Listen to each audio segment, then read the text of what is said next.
Breathing in 26, breathing out 26. If you lose count, start again. Keep your awareness clear and pure. If thoughts come, put them aside.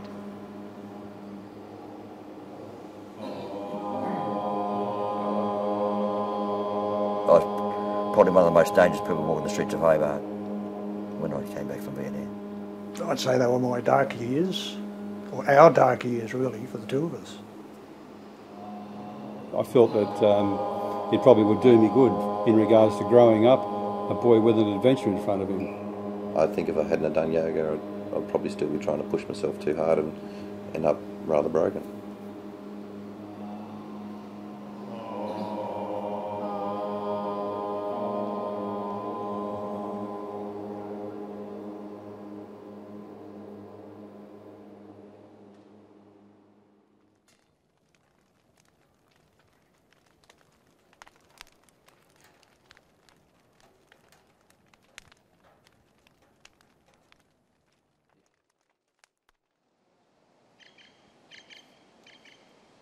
Lived in Tassie all my life, apart from 2 years in the army. I was working at a wholesale grocery place in Hobart.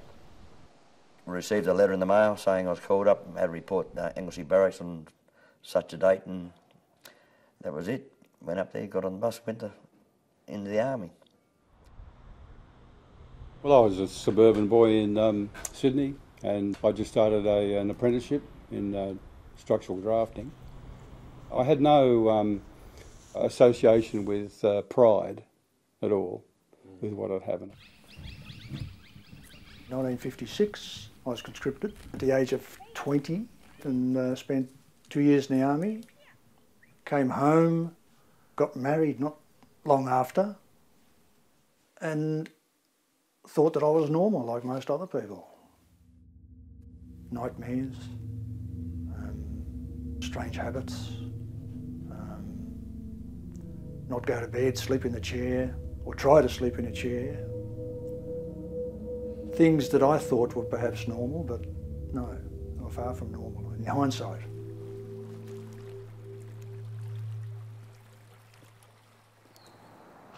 We moved here in 85, and Trevor started to feel quite depressed and almost lost.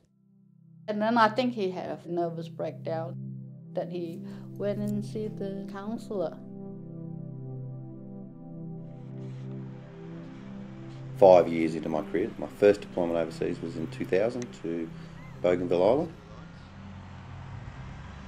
When I got discharged in 2010, I was at the point where I was throwing up from pain from running. My kneecaps needed to be replaced, but I'm too young to have that done. My back, I've since found out I have prolapsed discs in my cervical and thoracic spine. And my mental state, I finally said to the doc, I don't care about the stigma of PTSD and all that, I've got problems. We had no, what they call a debriefing. One minute you're in a war zone, next minute you're back in the streets of Australia, walking around. It's supposed to be a so-called normal human being, whatever a normal human being is. They turned this into a killer, but they never took it away. I've taken 50 Valium every 2 days, headache tablets for tension headaches, sleeping tablets, try and get a few hours sleep overnight because of the memories around Vietnam, and plus the booze on top of that. I thought I was fine, but when I think back now, I must have been totally off the planet, mate. I was an animal, absolute animal.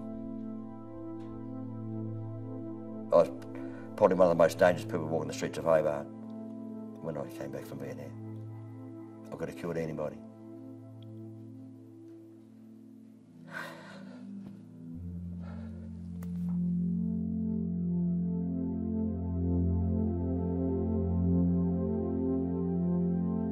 Being stressed all the time, you just block out.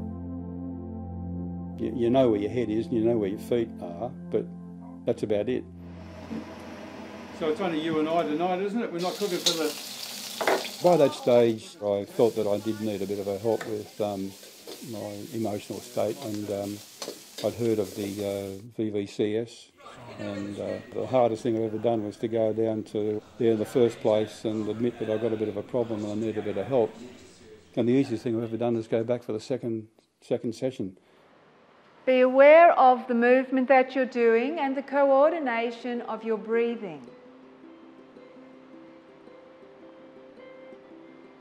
So that your mind is right there with the physical practice. Body and mind working as one. Trauma and war experience is not a really easy thing to talk about.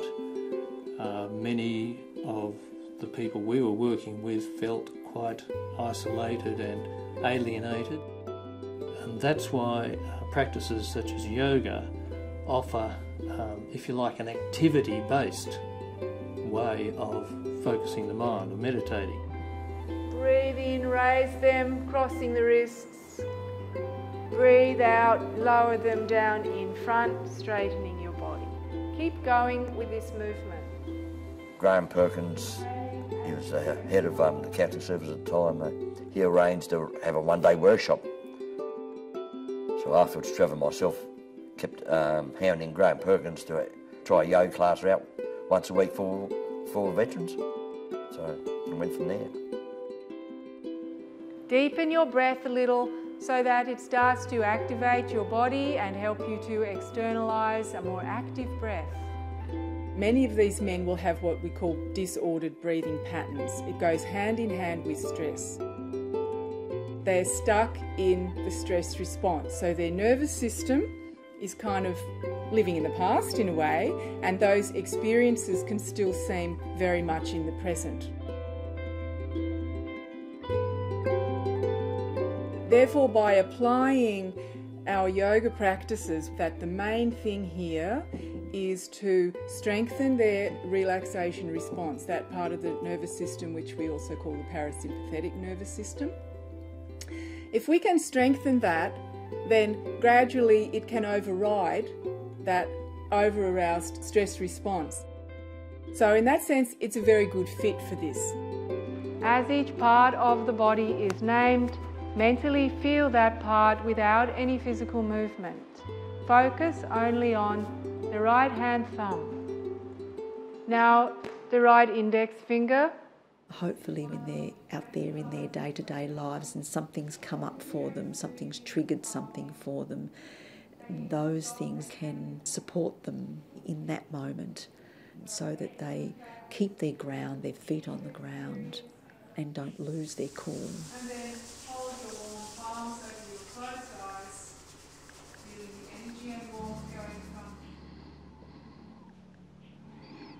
The combining of the body and the breathing and the mind gives you that holistic view of yourself and knowledge of yourself.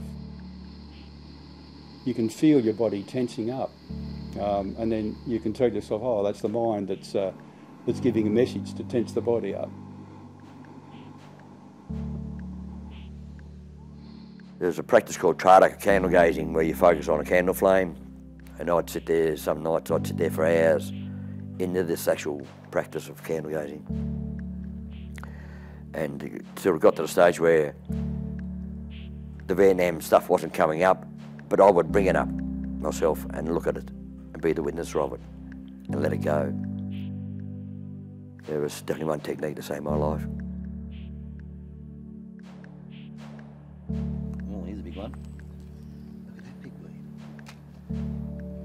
That creation of life and helping it exist, looking after it, that's my sort of therapeutic stuff. Can you see any more weeds in there? When I do that as well, I do my full yogic breaths. One in the corner? When she sleeps, I'll sit down on the couch downstairs. I've got a little LED candle that I can look at and just meditate for half an hour. I've got a little baby monitor so I can make sure if she wakes up I'm not still there going ooh. The mudra I use, I believe, gives you the biggest breath. 12 to 15 seconds for each breath. It's nearly 4 to 5 breaths per minute. So you really are slowing down your metabolic rate. and getting into a deep relaxation. The meditation side is an incredibly important aspect in terms of not just looking at changing your thoughts, but it changes the mind as well. We found that there was a huge, for example, decrease in people's need for counselling. It also, we found there was a decrease in hospitalisations that veterans needed. When we studied, also decrease in medications. They didn't need their antidepressants so much. Certainly, statistically, there's been a huge decrease in the need for any of those other treatment options. After the first 6 months at yoga, drinking started to reduce. I was on medication at the time. That reduced, and within probably about 12 months, most of the changes had already happened. I'd reduced alcohol, virtually eliminated medication, and by about 2 years into yoga, I was off all medication and just a social drinker. I'd just have a drink now and then.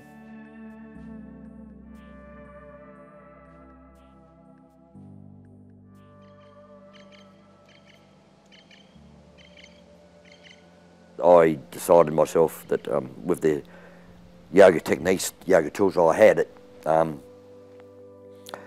was going to get off all medication.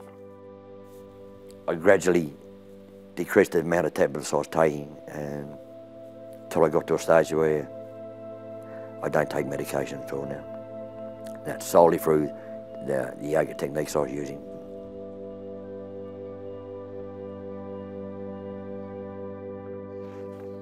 Lizard is listening to the lullaby breeze. Bandicoot snug as a hug in the leaves. Yoga's helped me sit back and see the bigger picture of a lot of things, Dolly. Really for that? I used to sit and think about some things, and it just would be a cycle where I could go now, you know, that happened, it's in the past. Your thoughts, you'd be just bound up in thoughts. You know, I'd go to bed of a night and I'd lie there with all these thoughts going through my mind. And then gradually through yoga, you learn that you can let these thoughts go. You know, you don't have to be caught up in your mind all the time. You find space.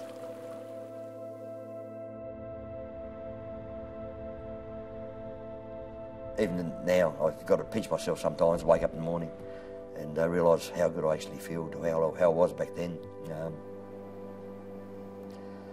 From living in hell, mind-wise, to becoming a yoga practitioner, yoga teacher, to a yoga swami. I'm very lucky man. So inhaling to press the spine and raise the head. Breathe back across hands over the head and breathing out like that. Take the beauty of the rose in our heart.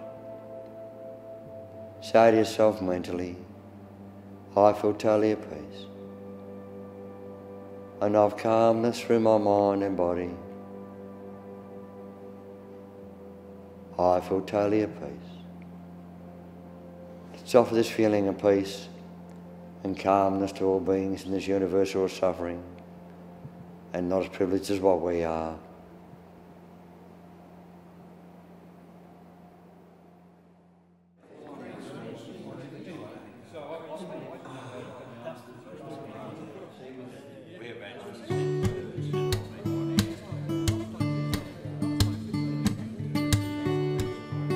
The yoga group has resulted in me and I'm sure a lot of other people coming together socially and enjoying each other's company, finding friends. We do have a good rapport and a good communication because we are all accepting ourselves.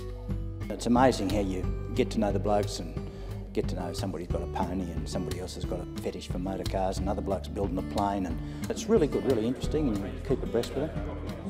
Yoga, this yoga, Satyananda yoga, has changed my life. It's really brought me back to the brink, I think. All the things we do in yoga have been going on for 4,500 years, and only it's taken me 8 years to find it. And it is where I am now, healthy, fit, and love life. Part of my accepted disabilities was I was diagnosed with PTSD. Now, after coming to yoga for 6 or 7 years, my health's never been better. In fact, I've never felt better in my whole life. The benefit of yoga on a wide scale would be enormous in people being more friendly. It reduces anger. I could see a society sort of benefiting enormously from this. I think it's because it's a personalised thing. It's not, you're not relying on an exterior force, you know, a god if you like. It seems to be an internal thing that, you know, you've got to deal with life yourself, not rely on somebody else to, or some other entity to see you through it.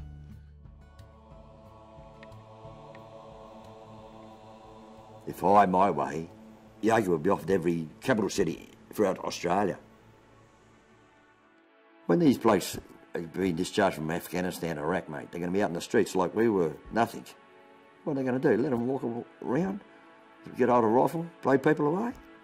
They need yoga. They need yoga. Stress, they need yoga.